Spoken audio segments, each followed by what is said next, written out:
सर्वांना श्री स्वामी समर्थ अवधूत चिंतन श्री गुरुदेव दत्त. सर्वांना नवरात्रीच्या खूप शुभेच्छा. आज नवरात्रीचा 7वा दिवस आहे आणि आई भगवतीचं 7वं रूप कालरात्री देवीचं आहे. तर कालरात्री देवीचं रूप कसं आहे, का आहे, तिच्या सेवा केल्यामुळे आपल्याला काय फळ मिळतं ते मी तुम्हाला पुढे सांगणार आहे. तर कालरात्री देवीचा पहिला तर आपण मंत्र पाहूयात. एक वेणी जपा कर्ण पुराणग्ना खरा स्थित लंबोष्टी कर्णिका कर्णी तैलाभ्यक्त शरीरिणी वामपादोल्लसल्लो हलता कंटकभूषण वर्धनमूर्ध ध्वजा कृष्णा कालरात्री भयंकारी. कालरात्रीचं हे रूप अत्यंत भयंकारी जर दिसत असेल तर ही देवी अत्यंत शुभ मानलेली आहे. या देवीला कोणतीही मागणी केली किंवा या देवीपुढे आपलं कोणतंही गाऱ्हाणं तुम्ही मांडलं तर ते त्वरित पूर्ण होतं असं म्हटलं जातं. त्यामुळे या देवीला शुभंकारी असं देखील म्हटलं जातं. या देवीचं वाहन हे गाढव आहे. त्यानंतर या देवीचा रंग हा काळा आहे. या देवीला 3 डोळे आहेत. तिन्ही डोळे हे गोल आहेत आणि त्यामध्ये एक चमक आहे, ते डोळे चकाकणारे आहेत. तर ही देवी शुभंकारी असल्यामुळे की या देवीला कालरात्रीला शुभंकारी असं म्हटलं जातं, शुभ फळं देणारी असल्यामुळे. तर असुर राजा रक्तबीजाचा वध करण्यासाठी दुर्गादेवीने आपले तेजशक्तीतून या रूपाला उत्पन्न केले. या उत्पन्न केलेल्या रूपाला कालरात्री असे म्हणतात आणि आजच्या दिवशी आपल्याला कालरात्री देवीची पूजा करणं अत्यंत शुभ फलदायी म्हणतात. साधकाचे मन सहार चक्रात आज असते. तर ते सहार चक्रात स्थिर असल्यामुळे तिचा साक्षात दर्शन किंवा तिचा साक्षात्कार आपल्याला होतो.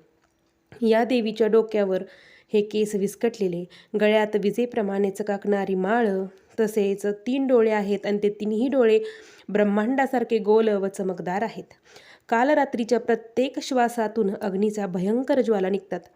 गाढव हे वाहन वर उचललेल्या उजव्या हातातील वरमुद्रा सर्वांना वर प्रदान करणारी आहे.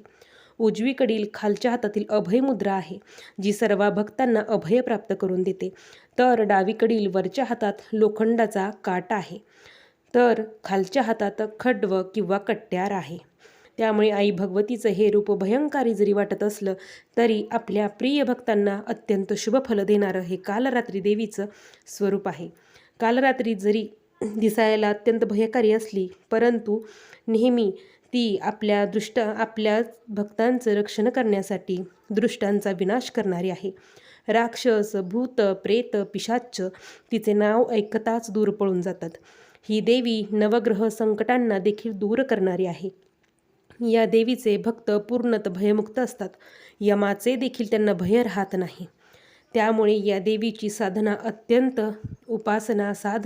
अत्यंत शुभ मानलेली आहे. तसेच पूर्ण कथा सांगायची म्हटली तर फार वेळ जाईल, पण चंडमुंडांचा वध जेव्हा कालरात्री देवीने केला तेव्हा ती पार्वती देवींपाशी आली आणि त्यांनी कालरात्रीला चंडिका देवीला चंडिका नाव असं दिलं.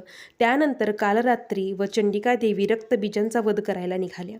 रक्तबीजांचा वध करणं इतकं सोपं काही नव्हतं, कारण की रक्तबीजांना ब्रह्मदेवांचा असा वर होता की रक्तबीजांचा एक जरी थेंब रक्तात खाली जमिनीवर पडला तर तद्वैत तेवढ्याच ताकदीचा रक्तबीज राक्षस तयार होत होता. त्यामुळे कालरात्री आणि चंडीदेवीने अत्यंत शक्तीने युद्ध खेळले आणि चंडिका देवीने कालरात्री देवीने आपले मुख पसरून गदेने घाव करून रक्ताचा एकही थेंब जमिनीवर न पडू न देता रक्तबीजाचा संपूर्ण नाश केला. रक्तबीजाचे कुद्द रक्त चंडिकेने पिऊन टाकले.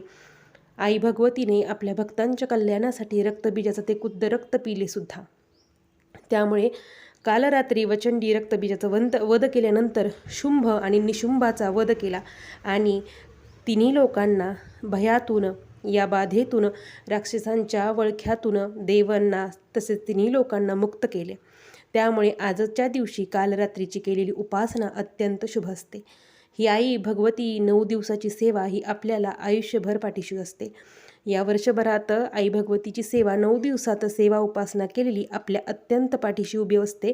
त्यामुळे हे 9 दिवस अत्यंत शुभ फल देणारे असतात आणि उद्या दुर्गाष्टमीचा दिवस तेवढाच महत्त्वाचा आहे.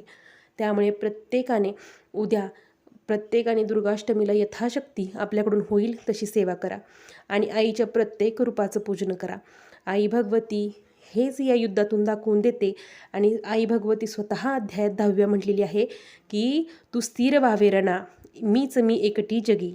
आई भगवती ही एकटी जगात आहे, तिच्यापासूनच हे ब्रह्मांड उत्पन्न झालेले आहे. तुम्ही आम्ही कोण आहोत?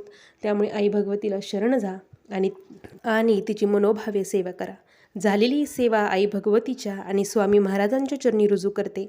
माहिती आवडल्यास व्हिडिओला लाईक, शेअर आणि सबस्क्राईब करायला विसरू नका.